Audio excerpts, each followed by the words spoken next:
nel 1969 il Bar Bianco di Busche in provincia di Belluno è ogni giorno in qualsiasi stagione una tappa fissa per i sciatori, amanti del trekking e turisti diretti sulle Dolomiti, abituati a fermarsi per mangiare un gelato o per comprare una fetta di buon formaggio da portare poi a casa. Di recente Latte Busche, la più importante cooperativa casearia del bellunese, che già 50 anni fa aveva intuito le potenzialità di aprire un punto vendita vicino ai propri impianti produttivi, ha festeggiato i 10 anni dal restyling che aveva trasformato il bar, ampliandone metratura e servizi. La nostra clientela è di varia provenienza, per dire una parte è del territorio bellunese, ma molte volte noi facciamo riferimento a un transito sia commerciale sia turistico, che è stato quello che soprattutto ha portato l'immagine del Bar Bianco, del territorio e dei nostri prodotti fuori della provincia. Quindi è un consumatore eterogeneo di varie fasce, ma che comunque testimonia con i numeri che abbiamo nell'arco dell'anno come presenze di quanto ritenga innovativa e a prezzi giusti la qualità dei nostri prodotti.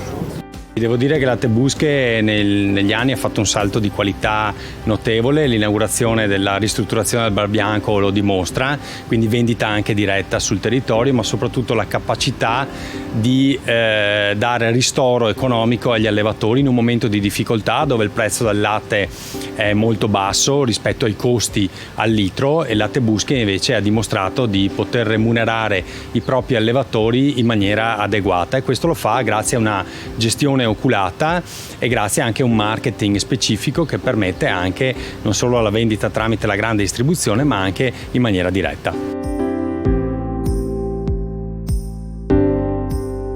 Aperto tutti i giorni ad eccezione del giorno di Natale, del 1 gennaio e del giorno di Pasqua, il Bar Bianco è sempre stato uno degli elementi più forti per veicolare l'immagine dell'azienda e dei suoi prodotti. Negli anni questo fortunato format si è declinato in una vera e propria catena di negozi. I punti vendita in Veneto infatti sono oggi una decina.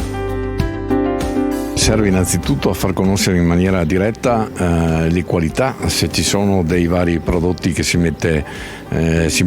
in vendita. Inoltre la frequenza nei punti vendita dà anche ulteriori possibilità di comunicazione che per ora direi con l'e-commerce lo pratichiamo anche noi, sta crescendo in maniera importante, però si riesce a fare in maniera limitata. All'interno di questo negozio troviamo tutti i nostri prodotti, dal primo all'ultimo, sia quelli fatti in questo stabilimento, sia quelli fatti in pianura dove facciamo il grana padano o l'asiago.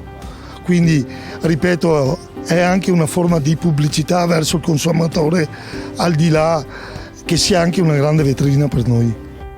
Tra i prodotti proposti all'interno del Bar Bianco c'è anche la nuova linea bio. È stata una strategia nostra in alta montagna, dove